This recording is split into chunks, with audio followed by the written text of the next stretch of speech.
When Julie Su walked into the Senate chamber that morning, she carried one word with her: progress.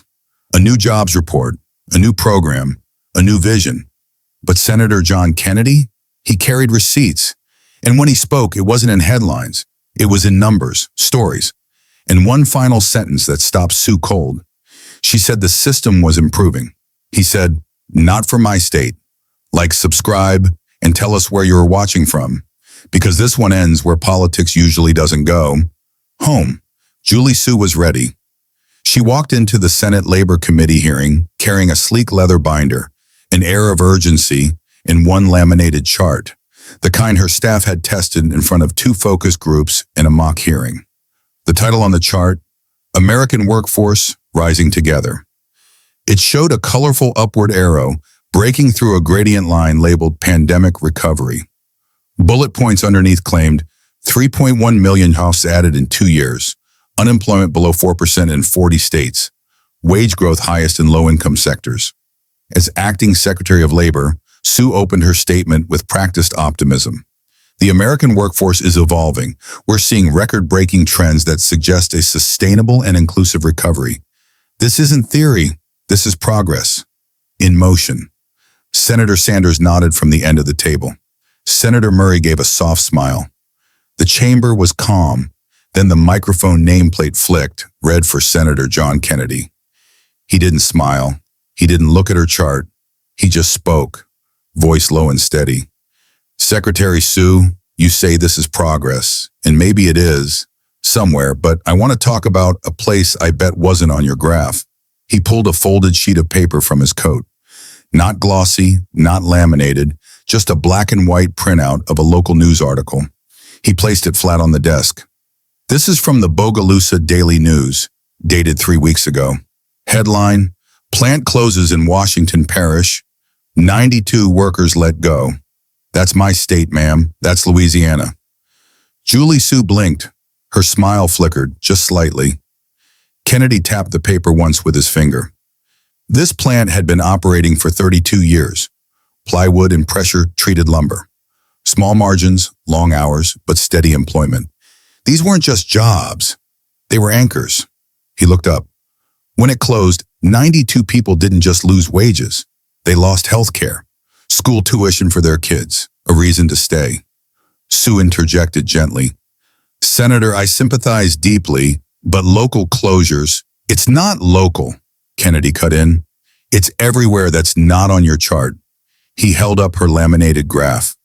See, your map's got bold colors, arrows, words like inclusive and historic.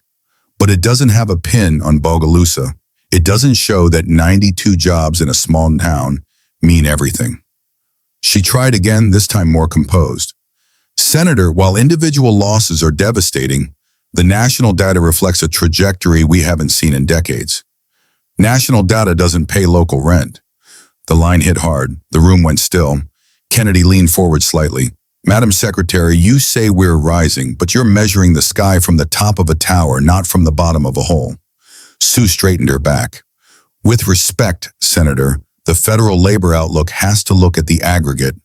With respect, Madam Secretary, my state isn't aggregate.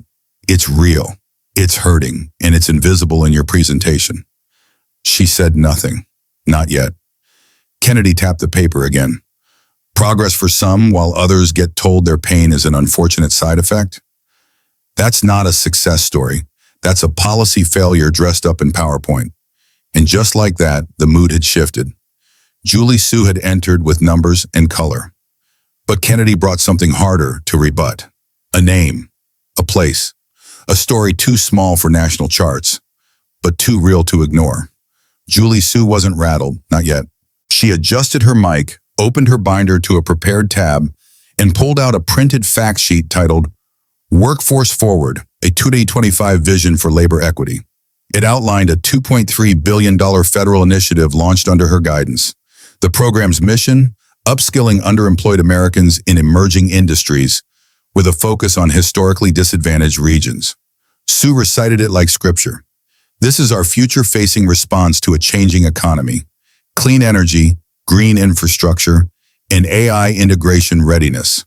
With grants allocated across 36 states in over 200 counties, we're preparing America's workforce for what comes next. She added pointedly, including Louisiana. Kennedy didn't blink. He reached for a copy of the same fact sheet, printed from the Department of Labor's own website, not tabbed, not highlighted, but already marked with one thick red circle, drawn by hand. I read your plan, Secretary Sue, every page. He flipped to page 4 and then read out loud. Target counties were selected based on metrics including recent job displacement in the tech sector, access to university-backed job training centers, and capacity for clean energy adoption. He paused. Let me translate. Sue watched him cautiously. You picked places with big universities, already green infrastructure, and the kind of population density that makes broadband grants look good on paper. She opened her mouth to respond, but he raised a finger, not to silence her, but to finish the math. Washington Parish didn't qualify. Neither did Tangipahoa, or Beauregard, or Evangeline. He rattled them off like he knew them personally, because he did. But you know who did? Fairfax County, Virginia, Multnomah County, Oregon, and 3 zip codes in Silicon Valley. He leaned forward. Is this an upskilling program or a reward system for zip codes that already won? Now Sue responded, more firm. Senator, rural implementation remains a challenge. We can't fund where there isn't infrastructure. Then build the infrastructure. That's what we did in the 30s when we brought electricity to towns like mine. Now you're saying the future skips them because it's harder? It's not about skipping, it's about sequencing. Then your sequence is broken. Silence. Kennedy softened his voice, but not his stance. You say workforce forward, but when my people see this chart, it looks more like workforce elsewhere. Sue looked visibly frustrated, not from disrespect, but from realization, because Kennedy hadn't attacked her numbers. He turned her framework inside out. He wasn't fighting data. He was fighting design. He wasn't asking why the program existed. He was asking who it was designed to forget. And when you circle the fine print hard enough, the ink starts to bleed. Julie Sue took a breath. She wasn't new to sharp questioning, but Kennedy's calm dismantling wasn't the usual partisan grandstanding. It was personal, local, surgical. Still, she tried to regain control of the room. Senator, I understand your concerns, and I assure you, Louisiana is included in the National Apprenticeship Expansion Grants. She flipped to another section of her binder and held up a page. Over 1,400 registered apprenticeships have launched across the South since January, and we've allocated $118 million toward expanding trade and tech training pipelines. She paused, confident again. We've partnered with 2 community colleges in your state, in Shreveport and in Baton Rouge. Kennedy nodded slowly, but not in agreement. He reached down, pulled a small, folded sheet from his inside coat pocket, and gently smoothed it on the desk. Not a government printout, not a news article, a letter, typed, 1 page. This is from a guidance counselor at Bogalusa High School. Her name is Ms. Brenda Caldwell. She's been teaching for 27 years. She also runs the Career Pathway Advisory. He tapped the page once. She says, and I quote, "We've applied to every single DOL youth apprenticeship opportunity for 3 years straight. No response, no site visit, no callback." He looked at Sue.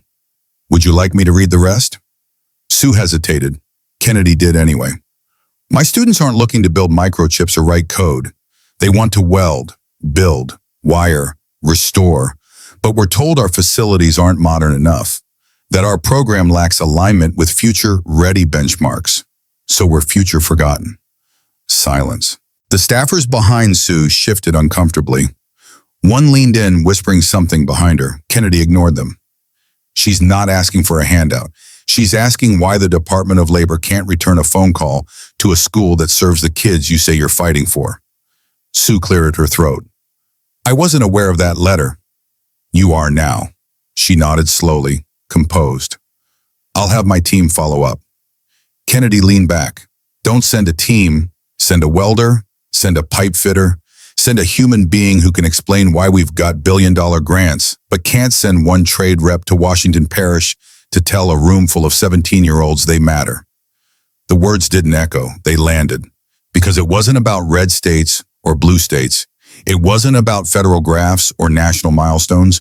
It was about one high school, one letter, one name. And Julie Sue knew she didn't have a line item for that. Julie Sue pivoted again. She closed the binder and stepped back from the statistics. Her voice shifted, less bureaucratic, more visionary. Senator, I appreciate your specificity, but the future of American labor is moving towards sustainability and technology. We have to prepare workers for industries that are going to exist 10, 20 years from now, not just patch up the ones that are fading. Kennedy let her finish. He didn't interrupt. Instead, he calmly reached into a yellow manila envelope beside him, pulled out a folded piece of paper, and opened it across the desk. It wasn't another letter. It was a pay stub, creased and marked with ink. Kennedy held it up, facing her in the room. This is from a lineman named Darrell in St. Landry Parish. He installs and maintains utility poles, the same ones your EV charging stations will rely on. He paused, adjusting his glasses. 2 weeks, 74 hours, gross pay, 1,172, net, 1,000, after taxes, healthcare deductions, and union fees. Sue leaned forward slightly. That's tough, but linemen are critical. Our EV transition plan includes retraining. He doesn't want to be retrained. Kennedy's voice hardened for the first time. He wants to be paid enough to buy groceries and cover the gas it takes to drive 40 minutes each way to work, because your sustainable economy hasn't made it to Opelousas yet. He tapped the paper again. You want him to attend a future-ready resilience hub. He wants to fix wires and make rent. Sue tried to pivot. And we respect that work. But without investing in next-generation industries, we risk becoming obsolete in global labor competition. Kennedy smiled, just slightly. Madam Secretary, the American worker isn't obsolete. The planning is. That silenced the room. Even the senators who rarely nodded for Kennedy looked over now. He continued, you say the future is coming, but you've built a bridge to it that skips entire towns, entire counties, entire lives. Then he paused, and slowly he placed the paycheck down beside Sue's laminated progress chart. One worn slip of paper, one shiny infographic. Your future is printed in color. His reality is in black and white. The power in Kennedy's style wasn't just in what he said, it was what he showed. A single pay stub, real ink, real pain, real person, could weigh more than 1,000 jobs projected in a press release. And Julie Sue? She knew that. That's why for the first time she didn't try to rebut him. She looked down. Because the one thing data can't cover is the cost of being unseen. Julie Sue took a sip of water. She had made it through hours of testimony, data drops, and policy overviews. But this hearing was no longer about the program. It was about the principle and the people left out. Still, she made one last attempt to steer the conversation back toward broader accomplishments. Senator, I'd like to bring up the Workforce Reentry Initiative. It's one of our proudest undertakings. We've helped more than 50,000 formerly incarcerated Americans get access to training, certifications, and second-chance jobs in over a dozen states. She looked Kennedy in the eye. Louisiana received $4.7 million for its own pilot program. Kennedy nodded. I'm aware. But instead of moving into a critique, he pulled something different this time. Not a letter or a chart, but a photo. A Polaroid, worn at the edges. This is a man named Marcus J., lives in East Baton Rouge, did 8 years for nonviolent drug charges, got out, stayed clean, signed up for one of your programs. Sue's eyes narrowed, waiting. He finished a 6-month HVAC certification course. Top of his class, had a promise from a contracting company for an interview upon completion. Kennedy set the photo down. They ghosted him. 3 weeks of calls, emails, nothing. You know why? Sue didn't answer. Because his certificate, the one your department paid for, wasn't state licensed.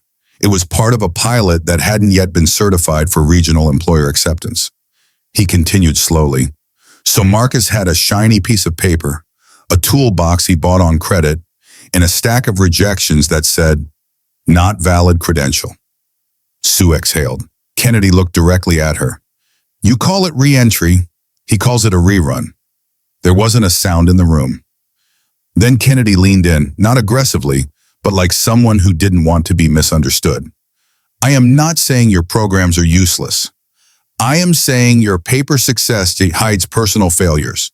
And unless those are acknowledged, you're not building opportunity. You're printing disappointment. Sue's hand went to her notes, but Kennedy wasn't done. Marcus now works part-time at a tire shop, cash only. No benefits. He's clean. Still shows up. Still hopes. He paused. But hope can't be downloaded off a website. It has to arrive in person, in policy, and in paperwork that means something. For the first time in the hearing, Julie Sue didn't respond. Not because she didn't have a defense, but because she knew the story was stronger than the script. And so did everyone in the room. Senator Kennedy was quiet now. He'd told the story, he'd laid out the evidence, and as he leaned back slightly in his seat, flipping his pen slowly between his fingers, the room sat in a kind of suspended stillness. Julie Sue shuffled a few pages, more to fill the silence than to reference anything. Then Kennedy spoke again, not loud, not animated, just clear. Madam Secretary, I've heard a lot today about the future of work, but I've got a question. Sue looked up. He didn't wait for permission. What good is the future of work if it can't keep the lights on in the present? A soft shift rippled through the room. Even one of the press row interns let their fingers freeze above the keyboard. You say we're building a new economy, but in my state, we're still trying to fix the driveway to the old one. No smirks, no chuckles, because the metaphor wasn't a joke. It was true. Kennedy continued, you show up with vision, I show up with voicemails, from sheriffs, from school nurses, from a widow in Assumption Parish who lost her husband to a grain elevator collapse and couldn't get a DOL rep to return her call for 6 months. Julie Sue started to respond, perhaps to offer procedural context, but Kennedy raised his hand, just enough to pause her. Madam Secretary, do you know what I say when my staff asks if they should keep calling your office? Sue stayed silent. Kennedy delivered it flatly. I say it's like mailing a letter to a cloud. That one line landed like a dropped gavel, not because it was dramatic, but because it was familiar. Half the room had probably said something just like it, about some agency, some process, some system that had promised efficiency, but delivered fog. You run a department with a $14.2 billion budget, Kennedy said. But when folks from Livingston Parish call, they feel like they're talking to a voicemail that's been unplugged since 2017. He stared at her for a beat, then leaned in just slightly. You say you're helping, but in my state, we're still squinting to see it, and we've got pretty clear skies. Sue's face was unreadable, but the room didn't need her expression to know what had happened, because Kennedy had just pulled off what he always does when he's at his sharpest. He waited, he didn't shout, he didn't go viral, he just waited for the exact moment where everyone else runs out of script. And then he used the one line that couldn't be spun. The hearing adjourned with a quiet gavel tap. No dramatic walkouts, no staffer showdowns. Julie Sue gathered her binder with clinical efficiency. She offered a short nod toward the chair, then exited the chamber without a word to Kennedy. He didn't expect one. He remained seated for a few seconds, eyes on the vacant table where she testified. He jotted a short note on his yellow pad, something only his chief of staff would later recognize as his own closing summary. Then he stood, folded his papers, and left. But that wasn't the end. Later that night, long after the cameras were gone and the transcripts filed, an email left Kennedy's office under a subject line that didn't match the headline story. Subject, what they never saw in your testimony, to julie.sue@dull.gov. CC Staff Labor Committee, Archives at Senate, Gov message. Body, Madam Secretary, I meant what I said today, not just the part about the towns your programs are skipping, but the silence that grows when government becomes unrecognizable to the people it was built to serve. I don't think you're a villain. I don't even think you're disengaged. I think you're speaking a language you believe is hopeful. But where I come from, we don't speak in trajectory curves. We speak in tractors, paychecks, eviction notices, and one more tank of gas. We speak in the distance between being trained and being hired, between being promised and being helped. And that distance is getting wider. If you want to change that, I'll help you. But not from DC. Come to St. Helena Parish. Walk into a high school that's never had a visit from a federal workforce rep. Sit in a diner where a waitress with a welding certificate pours you black coffee with calloused hands and no dental plan. I'll meet you there, not as a senator, as a translator. JK, no one leaked the email, no one turned it into a tweet. It wasn't meant to be public, but it would eventually surface in a FOIA request 6 months later, shared in a tucked-away Substack post, quietly quoted in a workforce policy blog. Because that's the kind of story Kennedy leaves behind. Not the thunderclap, but the echo. And Julie Sue? She never replied. But that spring, a quiet visit was logged in the public calendar of the Department of Labor. Location, Tangipahoa Parish, LA. Event, Workforce Roundtable. Regional Apprenticeship Development attendees. Local trades educators, parish reps, and one federal official. Name redacted. Some say it was a deputy. Others say it was her. But one high school janitor swore he saw her leave the gymnasium at 4:42 p.m., holding a flyer that read, "Future doesn't mean elsewhere." If Kennedy's question forced more than a conversation, if it started a translation, then like the video, subscribe for more, and comment what progress looks like where you live.